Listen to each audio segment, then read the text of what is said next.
published 1555 est, the 21st of November 2017, updated 1616 est, the 22nd of November 2017. Half a century after serving in Vietnam, test results show some men may have been infected by a slow-killing parasite while fighting in the jungles of Southeast Asia. The Department of Veterans Affairs this spring commissioned a small pilot study to look into the link between liver flukes ingested through raw or undercooked fish and a rare bile duct cancer. It can take decades for symptoms to appear. By then, patients are often in tremendous pain, with just a few months to live. This combination of file photos provided by their families shows some of the hundreds of U.S. veterans of the Vietnam War who suffered from cholangiocarcinoma, a rare bile duct cancer believed to be linked to liver fluke parasites in raw or poorly cooked river fish. This cancer takes decades to manifest itself. Top row from left are Andrew G. Bretchevsky, Arthur Arduin Sr., Clarence E. Sauer, Dennis Anthony Reinhold, Donald Edward Fichter, George Jardine, Horst Alexander Koslowski, Hugo Rocher and James Robert Zimmerman.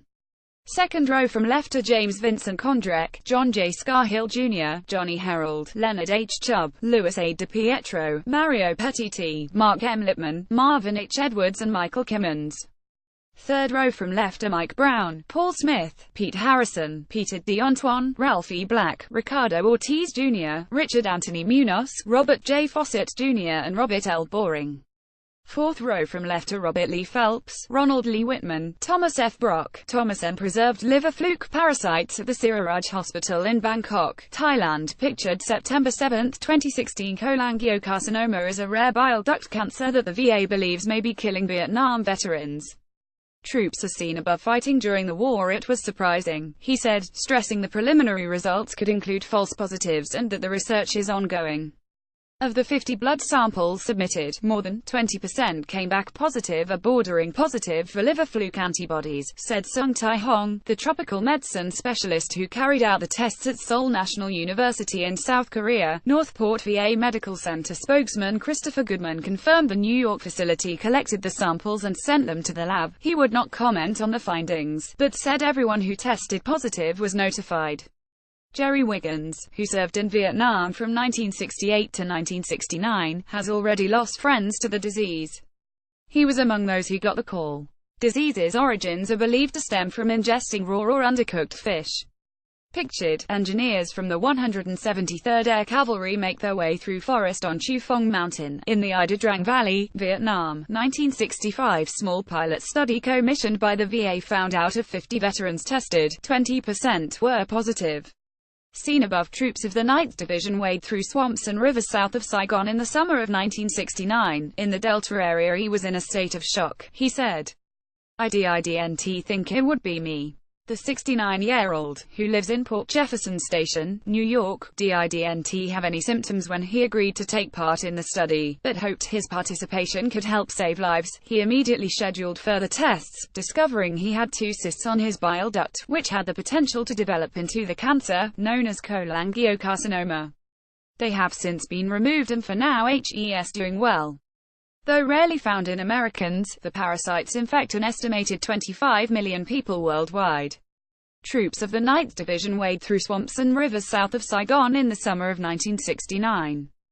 In the Delta area endemic in the rivers of Vietnam, the worms can easily be wiped out with a handful of pills early on, but left untreated they can live for decades without making the hosts sick. Over time, swelling and inflammation of the bile duct can lead to cancer. Jaundice, itchy skin, weight loss and other symptoms appear only when the disease is in its final stages. The VA study, along with a call by Senate Minority Leader Charles Schumer of New York for broader research into liver flukes and cancer-stricken veterans, began after the Associated Press raised the issue in a story last year. The reporting found that about 700 veterans with cholangiocarcinoma have been seen by the VA in the past 15 years. Less than half of them submitted claims for service-related benefits, mostly because they were not aware of a possible connection to Vietnam. The VA rejected 80% of the requests, but decisions often appeared to be haphazard or contradictory, depending on what desks they landed on, the app found. The numbers of claims submitted reached 60 in 2017, up from 41 last year. Nearly 3 out of 4 of those cases were also denied, even though the government posted a warning on its website this year saying veterans who ate raw or undercooked freshwater fish while in Vietnam might be at risk. It stopped short of urging them to get ultrasounds or other tests, saying there was currently no evidence the vets had higher infection rates than the general population. It can take decades for symptoms to appear, and by then, patients are often in tremendous pain with just a few months to live. Pictured, American and South Vietnam soldiers crossing a river during the war in 1963. "We are taking this seriously," said Kirk Ashauer, a spokesman with the Department of Veterans Affairs. But until further research, a recommendation cannot be made either way. Veteran Mike Borman, 65, who was featured in the previous app article, said his claim was granted early this year after being denied 3 times. He said the approval came right after his doctor wrote a letter saying his bile duct cancer was more likely than not caused by liver flukes from the uncooked fish he and his unit in Vietnam ate when they ran out of rations in the jungle. He now gets about $3,100 a month and says he's relieved to know his wife will continue to receive benefits after he dies. But he remains angry that other veterans' last days are consumed by fighting the same government they went to war for as young men. "In the best of all worlds, if you came down with cholangiocarcinoma, just like Agent Orange, you automatically were in," he said, referring to benefits granted to veterans exposed to the toxic defoliants sprayed in Vietnam. "You didn't have to go fighting." Borman, who is thin and weak, recently plucked out country roads on a base during a jam session at his cabin in West Virginia.